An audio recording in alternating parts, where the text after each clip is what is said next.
Boa noite, irmãos. Vamos dar início a mais uma reunião de estudo do Evangelho segundo o Espiritismo.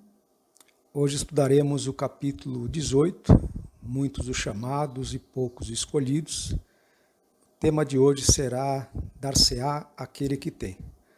Vamos então rogar a Jesus, aos espíritos superiores, à equipe do irmão Gabriel, que nos inspire nessa noite de estudos e que possamos, principalmente, utilizar desse conhecimento, desses ensinamentos em nossa vida diária, nos transformando para melhor, nos auxiliando em nossa caminhada evolutiva. Muito bem, muitos os chamados e poucos os escolhidos, dar-se-á aquele que tem. Então o texto evangélico do Evangelho segundo o Espiritismo está assim: aproximando-se dele, seus discípulos lhe disseram, né, por que lhes falas por parábolas? Respondendo, disse-lhes ele: é porque a vós outros vos foi dado conhecer os mistérios do reino dos céus, ao passo que a eles isso não foi dado. Porque aquele que já tem, mais se lhe dará, e ele ficará na abundância. Aquele, entretanto, que não tem, mesmo que tem, se lhe tirará. Por isso é que lhes falo por parábolas, porque vendo nada veem, e ouvindo nada entendem nem compreendem. Nele se cumpre a profecia de Isaías, quando diz: ouvireis com os vossos ouvidos e nada entendereis. Olhareis com os vossos olhos e nada vereis. Isso está em Mateus, capítulo 13, versículo 10 a 14.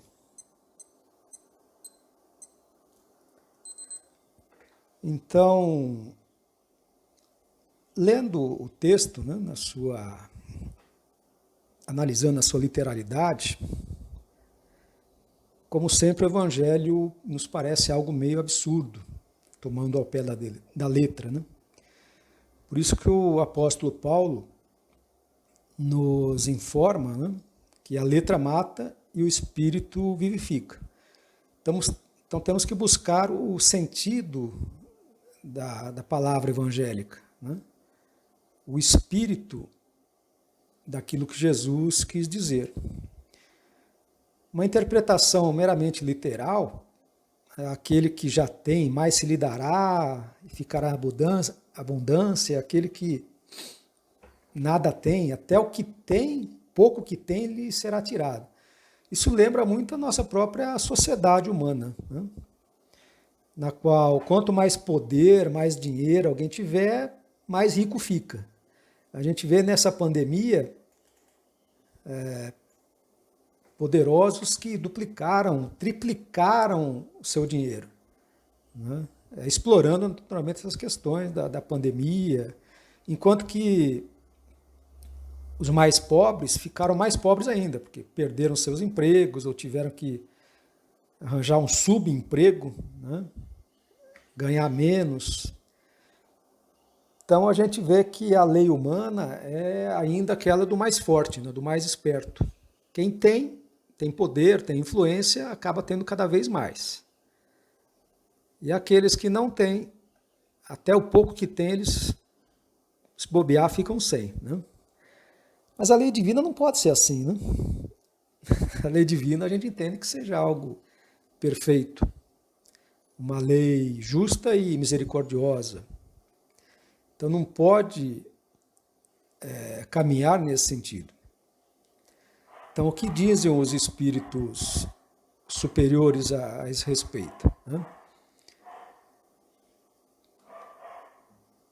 Dizem que aquele que recebeu, no sentido evangélico, é o que possui o sentido da palavra divina.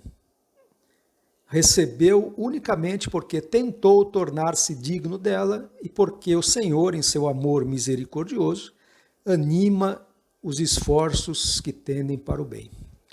Ou seja, tentou tornar-se digno, né? Empreendeu esforços, buscou a prática dos ensinamentos. É como está no Evangelho, né? Buscai o reino de Deus e a sua justiça, e tudo mais lhe será acrescentado. Ou seja, devemos buscar o ajustamento à lei divina. Nosso aperfeiçoamento. Jesus diz, sede perfeitos. Né? Esse é o nosso objetivo. O aperfeiçoamento, nos ajustando perfeitamente à lei divina. O que é a lei divina? É o pensamento de Deus. Né? Muitas vezes a gente tende a imaginar a lei divina como um código, né? Código escrito em algum lugar, que está na Bíblia, ou... É como assim, se Deus tivesse feito as leis, o universo, etc., e depois descansado. Né? Ou seja, fez o mundo em 6 dias, descansou no 7º e aí nunca mais. Né? Aí deixa tudo rolar como programado, como se o universo, as leis divinas de evolução, fossem algo automático, né? Um mecanismo automático. E não é isso que a doutrina espírita nos informa. Né? Se nós formos verificar na Gênese, o livro básico de Allan Kardec, né, a Gênese, no capítulo 18, a gente não tem como entender que a lei divina seja um código, ou algo assim estático, ou automático, que trabalhe por si mesmo. Pelo contrário, eu vou ler aqui o texto. Olha, do fato de ser inevitável, porque é da natureza o movimento progressivo da humanidade, não se segue que Deus lhe seja indiferente, que depois de ter estabelecido leis, se haja recolhido à inação, deixando que as coisas caminhem por si sós.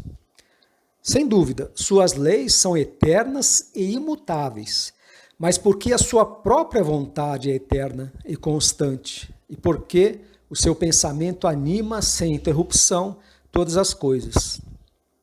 Esse pensamento, que em tudo penetra, é a força inteligente e permanente que mantém a harmonia em tudo. Cessasse ele um só instante de atuar e o universo seria como um relógio sem pêndulo regulador. Deus, pois, vela incessantemente pela execução de suas leis. Os espíritos que povoam o espaço são seus ministros, encarregados de atender aos pormenores dentro de atribuições que lhe correspondem ao grau de adiantamento que tenham alcançado. Então veja bem, o pensamento de Deus anima sem interrupção todas as coisas. Deus não está parado, alheio, distante. Em tudo penetra o seu pensamento. É a força inteligente e permanente que mantém a harmonia em tudo. Ou seja, lembramos aqui da fala de Paulo, nós vivemos e existimos em Deus. Né? Ele atua em nós permanentemente. Deus, para o Espiritismo, é imanente, ou seja, está em nós, e transcendente, está em tudo. Então, o ajustamento com a lei divina é o ajustamento com o pensamento de Deus, a busca desse pensamento. E o Espiritismo nos diz também que a consciência, que as leis divinas estão em nossa consciência. Então é em nós que temos que buscar essa fonte divina de inteligência, as leis, né, que estão escritas em nossa consciência. Ou seja, mergulhamos em nós mesmos para expressar essa lei divina no exterior. Né? Nesse sentido, como que a gente faz isso? Né? Como que a gente busca esse aperfeiçoamento moral, esse ajustamento ao pensamento de Deus?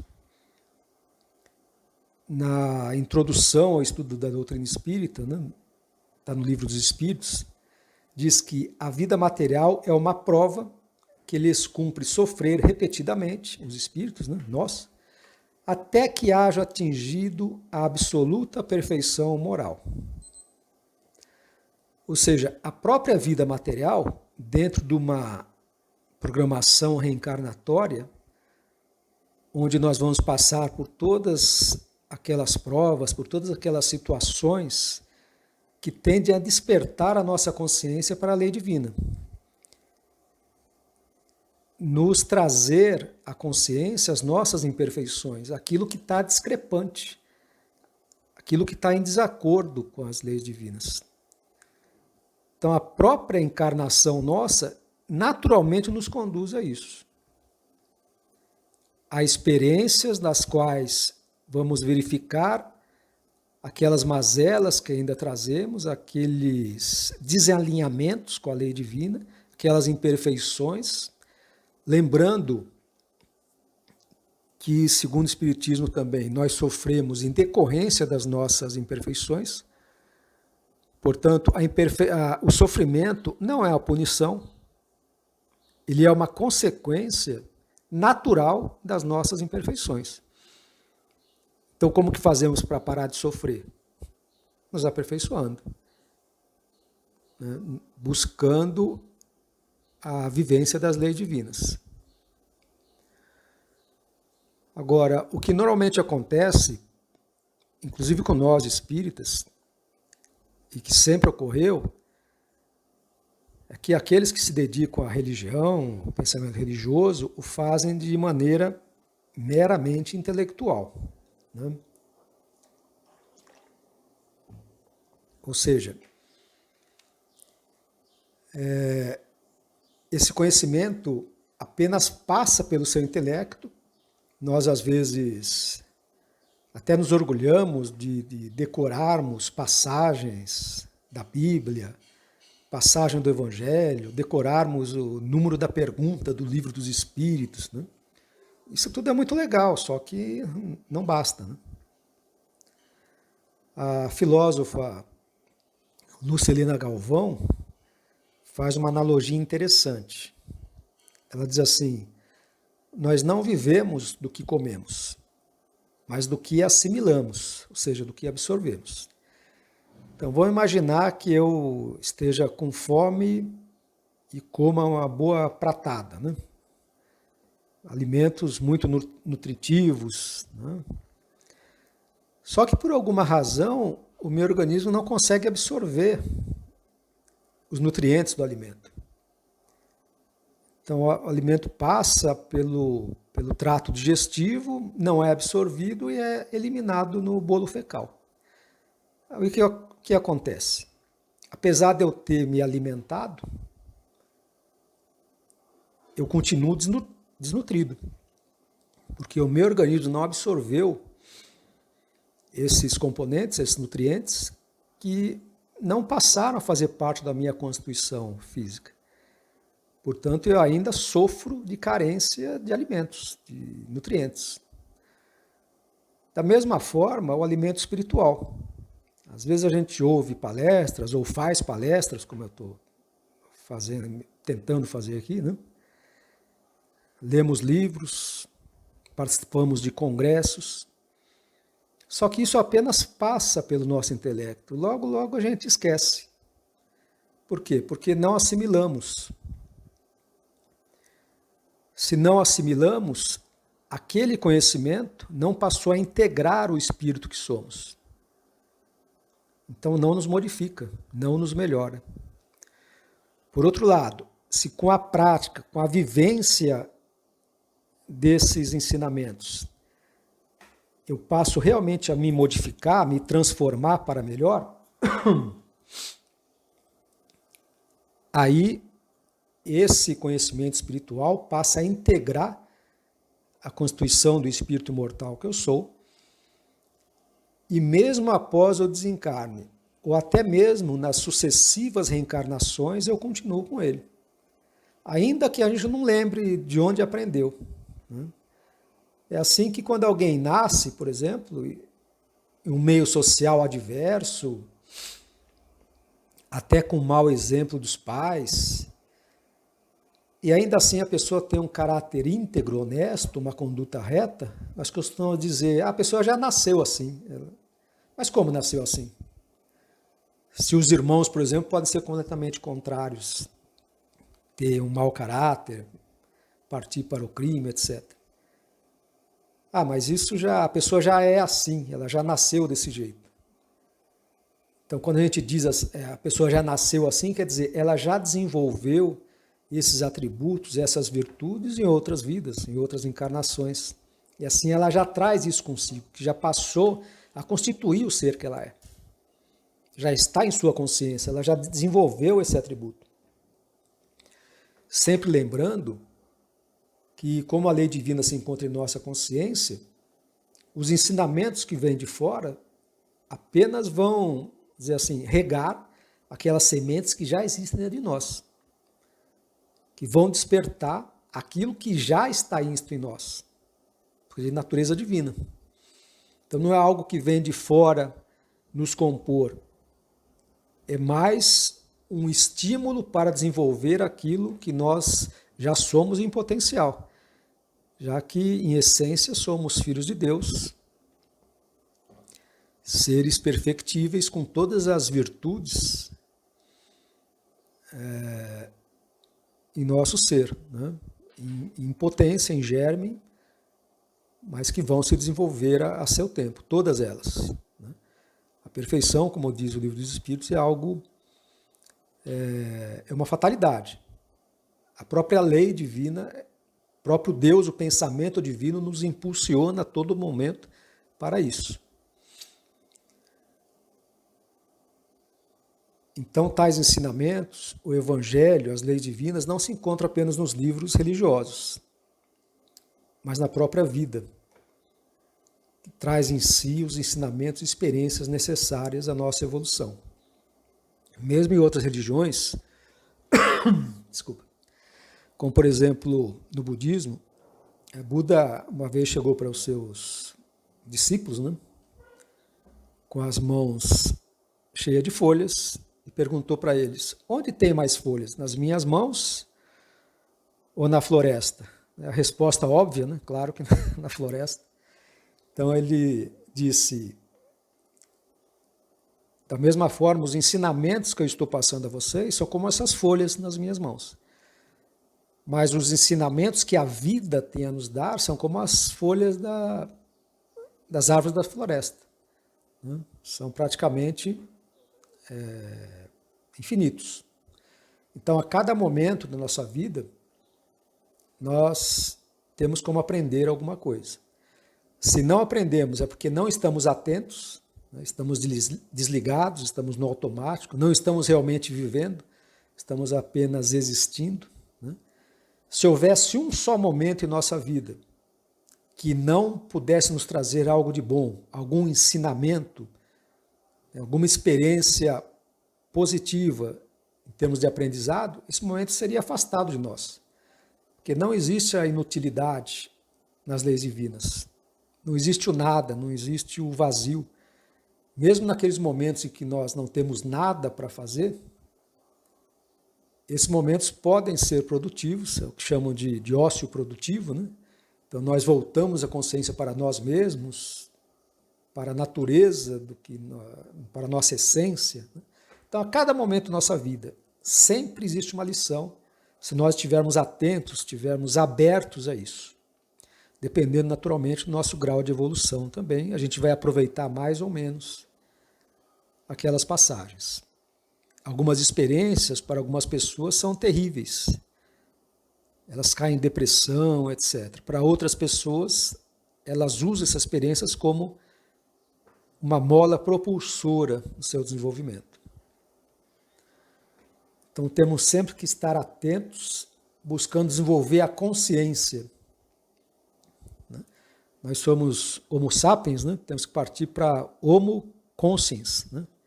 Homem consciente, mulher consciente, para podermos aprender e nos transformar diariamente. Confesso, né, que não é fácil, tem dia que realmente a gente fica bastante desanimado por conta das nossas imperfeições, dos nossos condicionamentos negativos. Falando em condicionamento, nós lembramos aqui Krishnamurti, que ele fala sobre meditação. E sempre que a gente ouve falar em meditação, a gente pensa numa postura de lótus, né, perfeita, vamos ficar com a coluna ereta, as mãos naquele mudra, né? Aquela postura que a gente já conhece, né?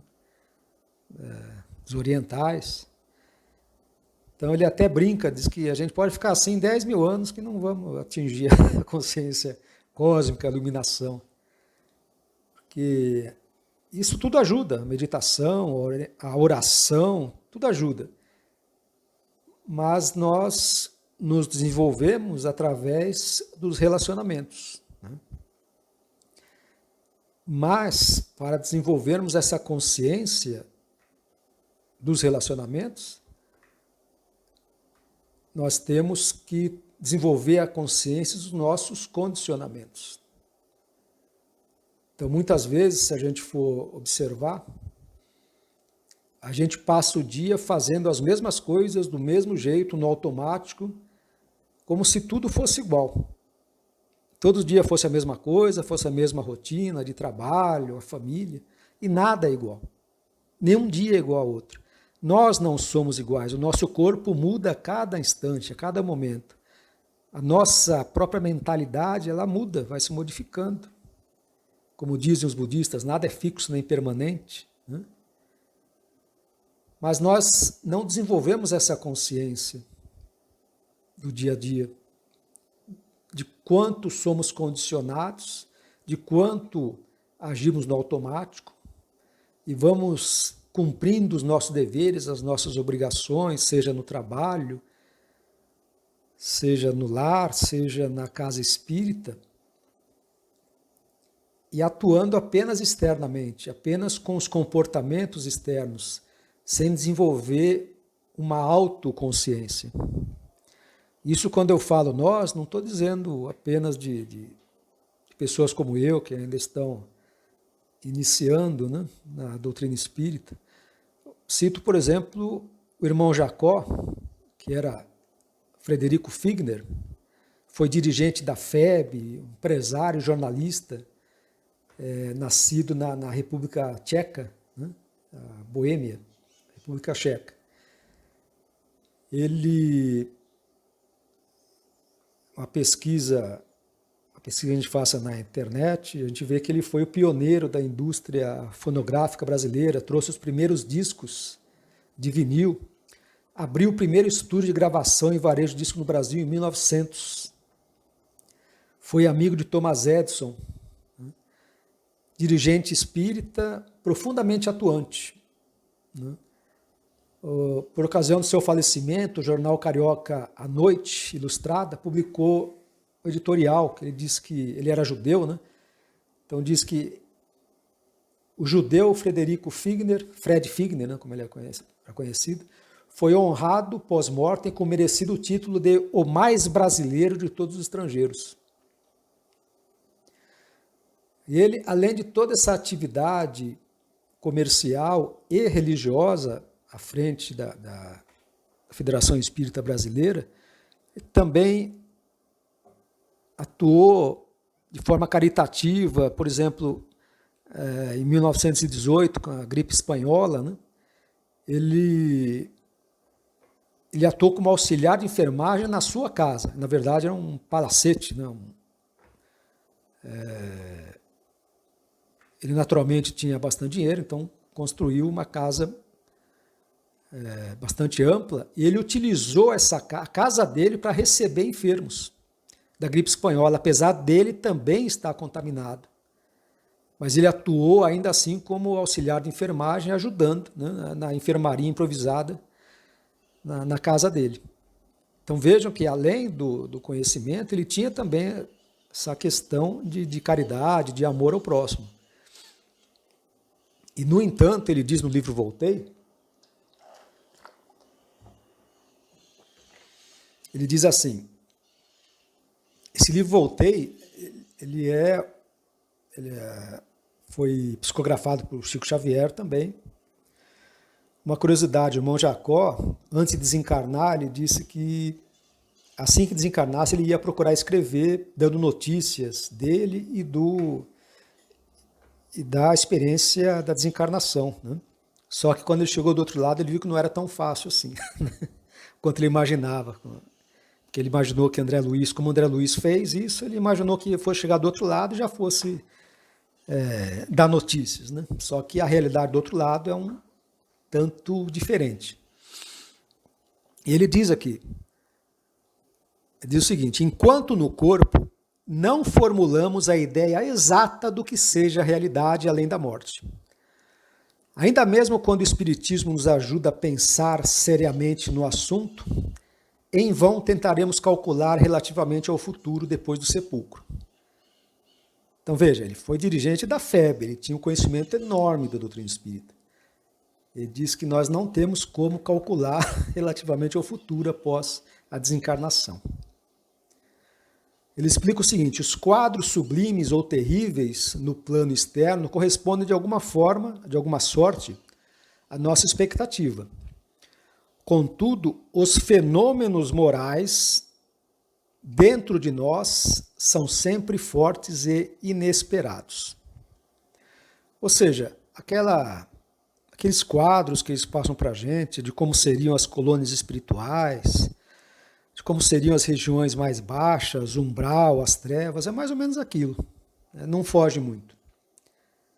Agora, ele diz que o que o surpreendeu realmente foram os fenômenos morais dentro dele, fortes e inesperados. Ele complementa: no fundo, em nossas organizações religiosas, somos uma espécie de combatentes prontos a batalhar à distância em nossa moradia, e quando nos julgamos de posse da vitória final, tornamos ao círculo doméstico para enfrentar individualmente a mesma guerra dentro de casa, ou seja, dentro de si mesmo. Ou seja, nós atuamos, né, em nosso trabalho, na casa espírita, e quando achamos que realmente já cumprimos a nossa missão, percebemos que dentro de nós tudo está quase por fazer. No entanto, chega o momento em que a morte nos reconduz ao lar interior, à intimidade do lar interior. Ou seja, a morte nos reconduz a nós mesmos, né? A quem nós realmente somos, a nossa real condição evolutiva. E se não houve de nossa parte a preocupação de construir aí dentro de nós, um santuário para as determinações divinas, quantos dias gastamos na limpeza, no reajustamento e na iluminação? O Espiritismo, diz ele, não é somente a graça recebida, é também a necessidade de nos espiritualizarmos para as esferas superiores. Guarde a certeza de que o Evangelho de Nosso Senhor Jesus Cristo não é apenas um conjunto brilhante de ensinamentos sublimes para ser comentado em nossas doutrinações, como estamos fazendo agora. Ele é um código de sabedoria celestial cujos dispositivos não podemos confundir. Ou seja, temos realmente que usar esse conhecimento para o autoconhecimento. Buscar em nós aquilo que realmente somos, desenvolvendo essas sementes de virtudes que temos. Do contrário, certamente vamos nos surpreender ao desencarno. E veja que ele teve uma desencarnação muito boa. Foi assistido por Bezerra de Menezes, por espíritos que foram colegas dele, inclusive, na Federação Espírita. Mas ele, ainda assim, ele se sentia muito mal porque ele percebia que outros espíritos recém-desencarnados brilhavam, tinham uma luz em seu perispírito, e ele olhava para si mesmo e via só obscuridade. Até porque ele não buscou essa luz durante a sua encarnação. E a gente percebe, por exemplo, quem teve a oportunidade de visitar o Chico, gente percebe que ele tinha uma luz própria, exalava uma paz que ele construiu, ele desenvolveu. Né? Dava até a impressão que a gente podia pegar essa paz, que era algo concreto, a gente podia guardar com a gente, né? Enfiar no bolso e levar para casa, mas depois ela ia se desvanecendo. Né? Da mesma forma, quando nós oramos, os espíritos superiores nos oferecem essa paz. Ou seja, essas vibrações decorrentes das construções deles. Então nos envolvem com essa paz, com essa energia positiva e por algum tempo a gente melhora. Só que isso vai se desvanecendo também, porque não é uma construção nossa. A única forma de mantermos essa paz é praticando a paz diariamente. É como diz Krishnamurti, buscando essa consciência da paz, o exercício ininterrupto dessa pacificação íntima, desenvolvimento dessa alegria interna, pelo simples fato de sermos filhos de Deus, espíritos imortais, independente do cenário externo. Então essa é uma prática diária, que alguns dias nós vamos ceder, né, vamos cair, vamos enfiar o pé na jaca, mas outros dias a gente vai se levantar e vai conseguir manter um padrão vibratório razoável. Aliás, essa é a diferença, uma das diferenças entre nós e os espíritos superiores. Os espíritos superiores conseguem manter esse padrão de paz, de alegria, de serenidade, de contentamento ininterrupto. E nós não, nós ora estamos lá em cima, ora baixamos, né? Parece a bolsa de valores, né? Ora está lá, ora explode, ora cai, né? Então nós somos assim meio esquizofrênicos, né? Ora estamos muito bem, ora muito mal. Então a prática diária nossa deve ser de manter essa constância de paz, de pacificação, de alegria, de contentamento e de busca por desenvolver esse sentido de caridade. E a caridade, nós sabemos, segundo o Espiritismo, se formos analisar lá as leis divinas, ela está interligada com o amor e a justiça. Então é uma lei só, lei de justiça, amor e caridade. Então, ao externarmos o nosso amor, temos que fazer de forma justa. E a caridade é essa expressão da justiça misericordiosa. Justiça sem amor é injusto. Sempre que a gente tentar fazer justiça sem esse sentimento de compaixão, de amor, nós estaremos buscando, na verdade, vingança. A gente quer punir alguém que nos feriu. E aí entra naquela roda de sofrimento, de obsessão, que às vezes pode durar séculos, milênios. Então, o único remédio é agir de forma justa, amorosa, caritativa. Caridade enquanto expressão da justiça amorosa, do amor justo. Porque o amor, se não tiver justiça também, ele passa a ser paixão, uma paixão desequilibrada. Então, esses três pilares, amor, justiça e caridade, devem funcionar juntos para ter um equilíbrio. Né? Então, irmãos, nosso tempo já está esgotando, né?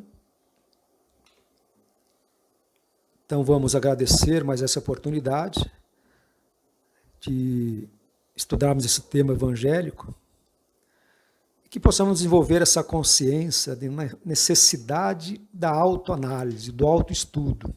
Como diz o Livro dos Espíritos, todo dia à noite, quando chegarmos, antes de nos retirarmos para dormir, fazermos uma revista no nosso dia, de como foram as nossas experiências.